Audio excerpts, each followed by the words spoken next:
Rudy, you started with CAF, what were you, 8 years old, like 20 years ago? It's been about 20 years now, Bob. Yeah, long time. I've been knowing you for way too long. Long time, yes, sir. So when you first got going and you had your legs amputated age of 5, 6 years old, yes, you were the first double above knee amputee who wanted to do something like run. At that point in time, other double amputees who you happened to meet, were they involved with sports at all? You know, at the time when I had my legs amputated, it was 1995, 96, and at that time, double amputees were considered, it was very difficult for them to stand up upright without a walker. It was kind of unheard of for them to run or to do any type of sports. So the doctors would tell me and my parents that, the best option would probably be a wheelchair. Right. You might be lucky to walk on a walker, and you'd never run, never ride a bike, never do any sports. The technology at the time was just wasn't there. But I think myself and everyone around me, we had different plans. So what was fascinating when we first started CAF, the idea was to give people the equipment they needed to stay in the game of life through sport. Yep. You went to your first Paralympics when you were 16, right, in Athens in 2004. What was that experience like, and how did that change your life? Yeah, no, when I first got involved with CAF, I was 8 years old, and I was the first kid that CAF ever worked with. And right. Little did we know it would snowball into what we have now. We have the kids fun run at the Challenge Athlete Race. We have programs for kids, Catch a Rising Star programs, yeah. and we have a lot of focus on the youth, which is awesome. They need a lot of attention. And now, back when I was younger, I was telling everybody when I was 8 that I want to go to the Paralympics in 2004. And I remember I would train every day. My mom would drop me off at practice at 4:30 before high school, and I'd be tired for first period of class, but it was all well worth it when I finally made my first Paralympic team. I was 15 years old, and I was just going to get some experience and to enjoy this whole thing. And I ended up on day one breaking the world record in the prelims, and then coming back for finals and winning the gold medal. And it's just something that I've always dreamed about, but I never ever expected it to actually become a reality. And looking back now, I mean, it's definitely that's the highlight of my life, was winning my first gold medal, and knowing that when you set goals in your life 5, 10, 15 years down the road, and you work hard at those goals, you look at those goals every day, you put a picture on the wall of your goal, yeah. You think about it every day, you can achieve it, and I wouldn't have done it without the help of everyone around me to push me. So back in the day when you're thinking about, gosh, I want to get involved with sport, you were really the only challenged athlete that you knew. When you went to your first swim meets and you saw all these legs scattered around, you saw blind athletes, you saw wheelchairs, what were your thoughts? Right. No, from the start, it was never about being a professional athlete. It was never about being a Paralympic athlete. It was just about being a young kid. I just wanted to go out and play and have fun and be like my brothers and sisters. I have a brother, 2 sisters. They're both able-bodied. I just wanted to be like them. I didn't want to have my legs be holding me back.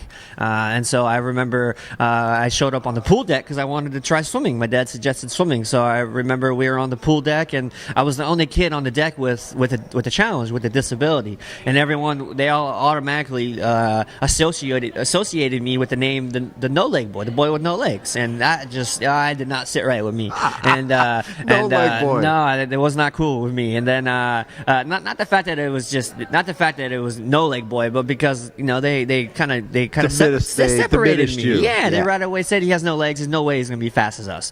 So that's when I set my first goal. I told my mom, I told my dad, I told my parents, people around me. I said I just want to beat a kid with legs. That's all I wanted to do. If I could do that, then we're all going on the right path. And I remember it took me about 6 months to finally do it. And I remember I was swimming the 50 freestyle. Yeah. I came into the wall, hit the wall, and I remember I looked over and I touched the wall before him. And I remember he looks at me, and then he looks up at his friends and said, "Man, the kid with no legs beat me." And his friends were making fun of him, and that's when I knew. I was like, that's it right there. And that kid's been in therapy ever since. He's been having problems here and there. No. But you've always been the guy to change perceptions, right? Yes. Because no double above knee amputee was going to run. You were going to be on a walker. You're on stilts. Next thing you know, you're running a sub 6 minute mile, right? Yeah. Then triathlon, right? You'd done little triathlons when you were a kid, but all of a sudden one day you said, I want to go do the Ironman? Well, as soon as you get into the triathlon world, I got into it back when I was 7, 8 years old. I started doing relays, started doing the swim portions of the relay. A gentleman named Terry Martin was one of my first relay partners, and we ended up doing relays for a number of years. And as soon as you get into triathlon, you start educating yourself about the sport, and you know that the prize of the sport, in my opinion, is Ironman. Is getting to the Ironman starting line and then getting to the finish line is just epic. And as a young kid, I used to watch it on TV. I used to watch Ironman Kona on TV, and I would think to myself, how is it possible these guys can go this far, this long? And in the back of my head, I always knew that was something that I would try. It was just granted I would try. If these people were crazy, they're out there doing it. It's just a 17, 18-hour race. I want to go do that. I want a piece of that. So I remember I did my first sprint triathlon when I was 10. I did my first half Ironman in Clearwater, 2007. Yes. And I thought it was a breeze. It was a breeze. It was a breeze. Flat course. That wasn't a big deal. It had packs of hundreds going by and just catching on the bike, catching a good drift. And then, so with that mentality, I was thinking, Ironman's what's a big deal? What's a big deal? What is everyone training so hard for? My next experience was 2009 Kona Ironman. I went over there and had a very humbling experience. Yes. I was on the bike for about 9.5 hours, and when you ride, right. You don't have quads or hamstrings. Right, I am so riding. So you are a butt guy. You're basically all glutes. I'm riding with and glutes, upper body, hip flexors. I'm using a lot of abs. I usually don't have aero bars, so I'm really more upright, and I use a lot of upper body strength as well. So traditional cyclists they say keep your upper body, right. Don't move it. But I'm just using everything, trying to get every piece of energy out of my body and out of the bike. And on the hills, I just put it on a very low gear and spin it up. And the bike is definitely the hardest, but it's an Ironman. It's 112 miles no matter what. So in Kona, I ended up missing the cutoff by just a little bit, and it was not my proudest moment, but I learned a lot.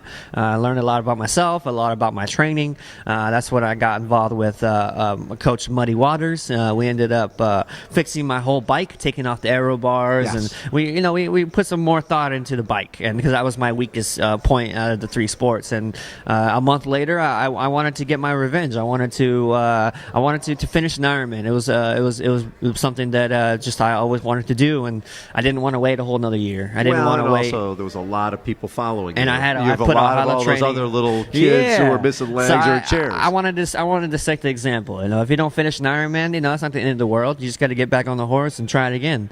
So a month, 5 weeks later, I found myself in Tempe, Arizona, and ended up swimming an hour, which was a pretty good swim. Really, really cold. Took me 15 minutes to get warm, and then got on the bike and 3-loop course. And first loop was awesome. Second loop a little flat, and the third loop I was feeling that. I was feeling that third loop. We were worried about you making that bike cut off. So finally, I got into transition and made the bike cut off 8.5 hours. So I had about half an hour to spare. Yes. And, it was a good feeling, but it was kind of a scary feeling because I knew I still had 26 miles. So good news, bad news. Good news, I finished a bike. Bad news, I got to run a marathon. The race was just starting. Crap. Yeah, the race was just starting for me.